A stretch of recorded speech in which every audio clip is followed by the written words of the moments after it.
하 소장님, 예, 예. 얼마 전 또 책을 내셨다고요? 예, 추월의 시대라는 책이고요. 제목이요? 그 이낙연 민주당 대표가 교섭단체 대표연설에서 인용을 또 해줘가지고 어, 예, 관심을 좀 받고 있습니다. 책 제목을 한 번만 더 말씀해 주세요. 추월의 시대라는 책입니다. 초월의 시대. 참 우리 이 패널 분들의 역량이나 수준이 엄청납니다. 초월의 시대라는 또 책을 최근에 하 소장님께서 내시고 천 위원장님, 예, 이 조선일보에서 인터뷰 기사가 실렸어요. 예. 어떤 내용인가요? 제가 이제 아무래도 많은 분들께서 제가 선거를 치르고 나서 순천에서 도전하고 나서 다시 네. 서울로 갈 거라고 예상하신 분들이 많으셨던 것 같아요. 그래서 아하. 제가 선거 끝나고 나서도 순천에서 지내면서 이렇게 변호사 사무실도 열고 이런 네. 것들이 좀 간 큰 도전 정신을 보여주는 것 같다라고 해서 그런 취지로 네 인터뷰가 하나 실렸습니다. 그랬군요. 자, 두 분 다 대단한 분 모시고 우리가 진행을 하는데요. 먼저 이야기부터 좀 나눠봐야 되겠습니다. 코로나19 백신 접종 이제 26일부터 시작됩니다. 자, 그동안 정치권 공방도 있었는데 먼저 하 소장님, 예, 코로나19 백신 접종 순조롭게 진행이 돼야 될 텐데 우리가 뭘 좀 감안을 해야 될까요? 글쎄요, 지금 음모론을 퍼뜨리는 경우가 있는데 아하. 그런 부분들은 우리가 조금 자중을 해야 될 필요가 있는 것 같아요. 지난번에 네. 독감 백신 같은 경우에는 언론에서 독감 백신 맞고 나서 사망자가 발생했다고 막 카운트를 하면서 보도를 하는 행태가 있었습니다. 근데 아하. 실제로 그 인과관계를 따질 수 없는 경우인데 이 불안감을 조장한 거거든요. 네. 그런 부분들은 좀 자중을 해야 되지 않을까 그렇게 생각하고 있습니다. 불안감을 전달하는 잘못된 정보가 나타나서는 안 된다. 특히 이제 백신 접종은 워낙 또 민감할 수 있으니까요. 천 네. 위원장님, 그런데 국민의힘의 유력 대선 후보로 불리는 분까지 나서서 첫 접종자가 문재인 대통령이 돼야 된다. 이게 지금 논란이 되는데 어떻게 네. 판단을 하시는지요? 네, 저는 사실 이 논란 자체가 조금 다소 격이 떨어진다라는 생각이 들어요. 격이 떨어진다.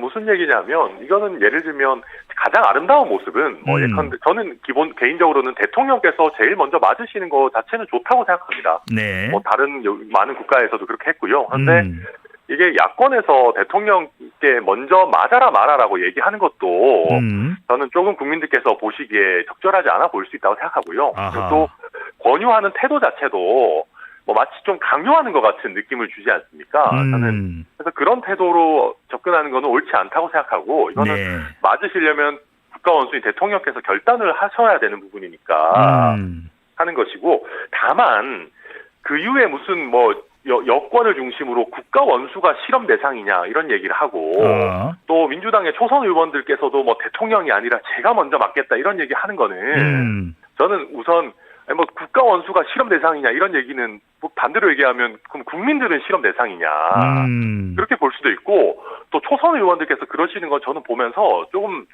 손발이 오그라들었던 게 네. 각자가 헌법기관인 초선 의원들께서 마치 대통령께 대해서 충성 경쟁을 하는 모습을 보여주는 거는 마치 행정부가 입법부 위에 있고 어떤 피라미드 구조의 당의 실질적인 대표격인 대통령 이하에 있는 예속되는 어떤 국회의원들, 그중에서도 약한 초선이다 이런 걸 보여주는 것 같아서 저는 사실 이거는 좀 헌법기관으로서 약간 부적절한 행동이 아닌가. 알겠습니다. 네, 너무 신입사원 같은 느낌을 받았습니다. 네, 신입사원이다 이런 표현까지도 사용을 하시는데, 하 소장님, 예. 이 첫 접종자가 누가 되어야 되느냐, 문재인 대통령이 되어야 되느냐 아니냐 이런 논란도 있는데 사실은 이거보다도 더 중요한 것이 지금 또 아스트라제네카냐 또 화이자냐 이런 논란까지 괜히 국민들에게 불안감을 안기는 이런 상황이 초래되고 있는데 정치권에서 이런 공방 좀 어떻게 정리가 돼야 될까요? 사실은 정치적으로 공방할 문제가 아닙니다. 방금 천하람 위원장님께서 말씀을 하셨지만 네. 이건 과학적으로 혹은 의학적으로 접근을 해야 될 문제이지 않겠습니까? 네. 사실은 요양병원 시설 종사자 중에 환자 중에 백신을 맞겠다고 하는 비율이 90%가 넘어요. 정은경 질병관리청장 같은 경우에도 순차적으로 그냥 절차적으로 맞으면 된다고 하는 거잖아요. 그래서 정치적으로 사실 대통령께 맞으라고 하면은 맞을 겁니다. 백신에 문제가 없기 때문에. 그렇죠. 그거를 굳이 방금 말씀하셨던 것처럼 정치권에서 이게 실험 대상이냐, 그건 문제가 있는지 없는지 대통령부터 먼저 말해라. 이 격이 떨어지는 논쟁이 사실은 맞죠. 이제 차분하게 절차대로 진행해서 빨리 집단 면역으로 이르는 것, 이거를 지금 여야 힘을 합쳐서 논의를 해야 된다, 그렇게 보고 있습니다. 네, 천 위원장님은 어떠신지요? 네, 저도 뭐 같은 의견입니다. 그리고 예를 들면 뭐 상징성 있는 1호 인물이 누가 되어야 되느냐 이런 얘기들이 나오는데 저는 그런 걸 거론하는 것 자체가 좀 부적절하다고 생각해요. 그러니까 어떻게 보면 그 사람에게 그게 뭐 정치인이 됐던 뭐 사회 지도층이 됐든 어느 누구도 누구에게 백신을 먼저 맞아라 마라 강요할 일은 아니다고 생각합니다. 네. 이걸 지나치게 정치 쟁점화하는 것도 저도 마찬가지로 좀 아니지 않나, 네, 그런 생각입니다. 네, 우리 신세대 두 분을 통해서는 이렇게 또 답과 해법이 나오는데 왜 정치권에서는 그토록 공방을 하는지 알 게 없네요. 유튜브에서 두 분에 대한 응원 목소리가 끊이질 않고 있습니다. 국 PD님, 천하람 화이팅! 여기 출연하시는 분들 자기 소속 정당에 대한 쓴소리 전문으로 하시는 분들 맞죠? 네, 맞습니다. 문은경님 유튜브로 들어와주셨는데 하CP 하하 화이팅! 이 하 소장님을 이야기하는 것 같은데 CP는 무슨 의미입니까? 네, 제가 유튜브나 다른데 뉴미디어 관련해서 컨설팅을 가면은 그 책임 프로듀서 역할을 할 때가 있어서 제가 별명처럼 CP로 굳어졌습니다. 여러 부캐를 또 사용을 하시는데 자, 알겠습니다. 자, 4차 재난지원금 좀 이야기해 보겠습니다. 하 소장님. 예. 4차 재난지원금 계속해서 설왕설래가 나오고 전 국민이냐 선별이냐 이제 선별로 가닥을 잡았는데 재정 부담이 된다면서도 20조 규모가 이야기 나오고 있습니다. 어떻게 보세요? 그 전시 상황에서는 원래 재정 부담이 되는 겁니다. 사실은 사람부터 살려놓고 봐야 되는 거지. 근데 제가 지금 좀 아쉬운 거는 지금 이미 1년 동안 4차까지 재난지원금이 이루어지면서 아직도 선별이니 복지니 따지고 재정 부담 따지고 처음부터 이거는 이제 1년 좀 지났으면 정리를 좀 해서 어떻게 하면은 기준을 딱 마련해가지고 피해를 많이 본 사람이면 피해 본 만큼 그 지원을 할 것인가. 그러니까 지원이란 말도 사실은 부적절한 것 같아요. 왜냐하면 공공의 이익을 위해서 이 사람들이 방역에 협조한 거기 때문에 보상이란 말을 써야 됩니다, 사실은. 보상. 예. 그렇게 접근을 해야 하는데 자꾸 뭘 지원한다 이렇게 이런 식으로만 접근하니까 자꾸 뭐 재정은 화수분이 아니다 뭐 이런 논란이 이런 논쟁이나 자꾸 하고 있게 되는 거죠. 지금 하 소장께서 재난지원금이 아니라 재난보상금이다.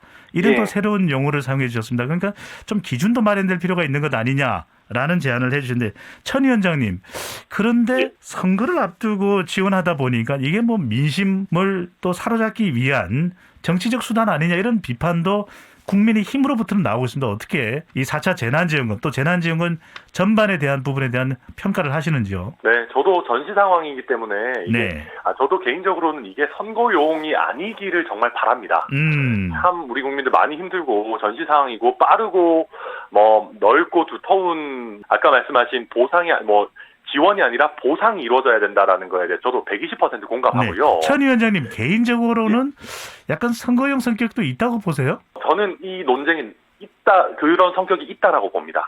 왜 그러냐면 아까 하 소장님 말씀하신 것과 같고 또 심상정 의원도 얘기하셨는데요. 이게 지금 보면 재난지원금 지급 시기나 지급 기준이나 이런 것들이 전혀 구체화가 되지 못하고 있고 4차 재난지원금도 선거용 고무줄 지원이라는 의혹이 그러다 보니까 끊어지지가 않는다. 이게 정말로 어떤 공적인 필요에 의해서 피해를 보신 분들에게 그 피해에 합당한 지원과 보상을 하는 그런 체계를 구축할 수 있는 시간이 분명히 있었는데 저는 일부러 그걸 안 하고 있는 측면도 있지 않나. 즉 여당과 대통령께서 뭔가 시혜적으로 마치 아버지가 자녀들에게 뭔가 은혜를 베푸는 양 그런 느낌을 내려고 오히려 구체적인 지급 기준이나 이런 것들의 마련을 뒤로 늦추는 것 아닌가. 그런 의구심까지 사실 드는 측면이 없지 않습니다. 하 소장님.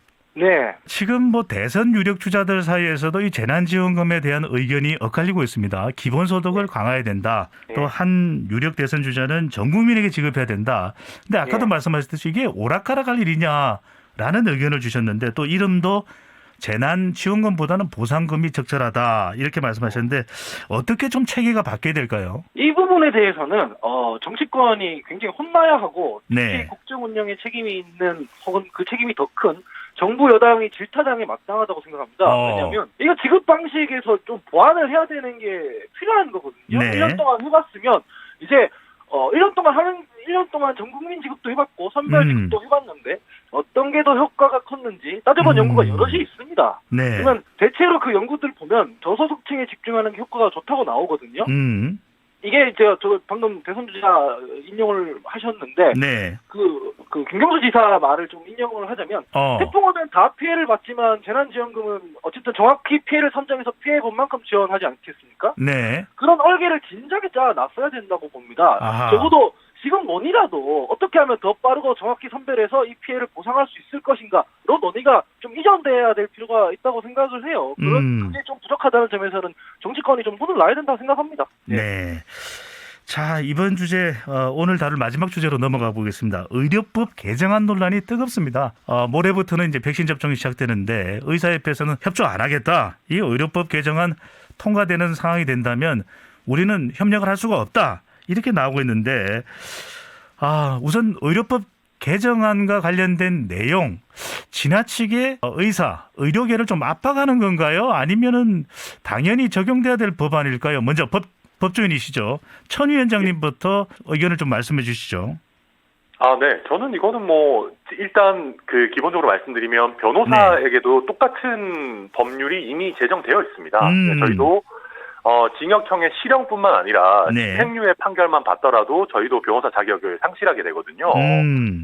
그런 부분들이 이미 있기 때문에 저는 의사라고 해서 특별하게 더 추가적인 보호를 해줘야 될 필요성이 있느냐라는 거에 대해서 사실 저도 회의적인 입장이고 물론 어느 정도 반발이 있을 수 있습니다. 기존에 없던 규제이기 때문에. 근데 그렇지만 이걸 지금 이런 전시 상황 같은 코로나19 상황에서 백신 접종을 협조를 안 하겠다 이런 얘기는 저는 도저히 납득할 수 없는 얘기고 이거는 의사단체의 굉장한 자책골이다. 그렇게 생각하고 있습니다. 위원장님, 그런데 이제 국민의힘에서는 왜 지금 이 이야기를 해서 갈등을 조장하느냐. 좀 접종도 일정 기간 이루어지고 난 이후에 개정안을 이야기해도 됐을 텐데 갈등 조장에 대한 비판의 목소리가 있는데 이건 어떻게 보시는지요? 저는 그거는 사실 옳지 않은 말씀이라고 생각하고요. 왜 그러냐면 이게 물론 갈등이 이 시점에 왜 이러냐라는 얘기 할 수 있지만 의사단체의 대응이 도를 넘어섰습니다. 예컨대 아무리 이게 불만이 있고 뭐 하더라도 책임 있는 의사단체라면 일단 우리가 코로나19 백신 접종에는 최대한 협조하고 다만 이 법안에 이런 부분이 있기 때문에 국민 여러분들께서도 좀 관심 있게 지켜봐 주시라라는 선에서 얘기를 해야 되는 거고 그 정도라면 국민의힘에서도 의사단체 입장도 들어볼 수 있겠지만 지금 이런 상황에서 백신에 협조 안 하겠다라는 얘기가 나온 다음에 의사협회 쪽에 마치 편을 드는 것 같은 그런 논평을 내놓는 거는 저는 굉장히 좀 국민 여러분들의 눈높이에 봤을 때 좀 맞지 않다. 그런 생각입니다. 의사협회 주장에 대해서는 공감대를 이루기가 좀 쉽지 않다. 근데 하 소장님, 그럼에도 불구하고 또 의료계는 의료계대로 또 주장하는 이유가 있고 또 의사협회의